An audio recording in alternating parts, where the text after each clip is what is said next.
বৃহস্পতিবার সালেমা কমিউনিটি হলে এক পক্ষকাল ব্যাপী বিকশিত কৃষি সংকল্প অভিযান প্রদীপ প্রজ্বলন করে সূচনা করেন সুরমা বিধায়িকা স্বপ্না দাস পাল।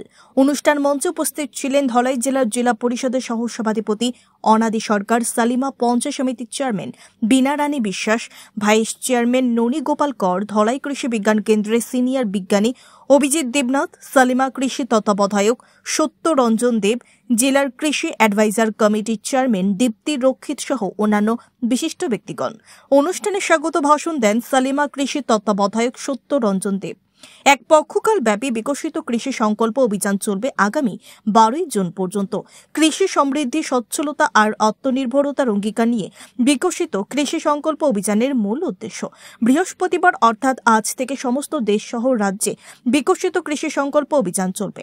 প্রতিটি কৃষি নির্ভর অঞ্চলগুলিতে কৃষি বিজ্ঞানীরা গিয়ে কৃষকদের কৃষিকাজ সম্প্রসারণ, মৃত্তিকা পরীক্ষা করে কোনো ফসলের উপযোগী সে ফসলের উৎপাদন বাড়ানো এবং কৃষকের আয় বাড়ানোর উপর চাষের গুরুত্ব দেবেন।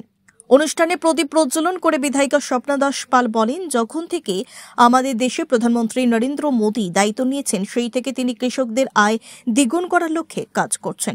কৃষকরা হলো আমাদের সম্পদ, কৃষকরা আমাদের অন্নদাতা।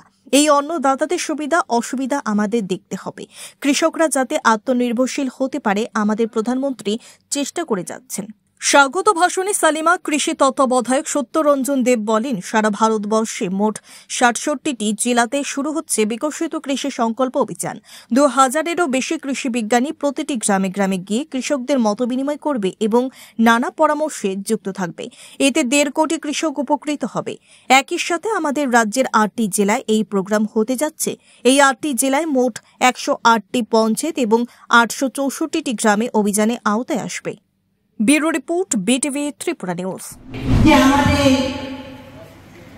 দেশের যিনি আদরণীয় প্রধানমন্ত্রী যখন ২০১৪ সালে উনি দায়িত্ব নিলেন, সেই সময় থেকে উনি কৃষকদের জন্য ওনার চিন্তা ভাবনা রয়েছে এবং কৃষকরা হলেন আমাদের দেশের সম্পদ, কৃষকরা হলেন আমাদের অন্নদাতা। তো অন্নদাতাকে আগে আমাদের বাঁচিয়ে রাখতে হবে এবং অন্নদাতার সুবিধা অসুবিধা আমাদের দেখতে হবে। তো সেই থেকে প্রধানমন্ত্রী উনি দায়িত্ব নেওয়ার পর থেকে কৃষকরা কিভাবে এগিয়ে যেতে পারে এবং যখন কৃষক আত্মনির্ভর হয়ে উঠবে সেই সময় এই ভারতবর্ষ আত্মনির্ভর হয়ে উঠবে। সেই পরিকল্পনা মাফিক কৃষকের হাতে আত্মনির্ভর হয়ে উঠতে পারে, তার জন্য অনেক অনেক পরিকল্পনা উনি গ্রহণ করলেন। আমাদের ভারতবর্ষ স্বাধীন হয়েছিল অনেকটা বছর, কিন্তু সেই কৃষক সেই রকম উন্নয়ন হওয়ার কথা ছিল, সেই রকম উন্নয়ন কৃষকদের হয়নি।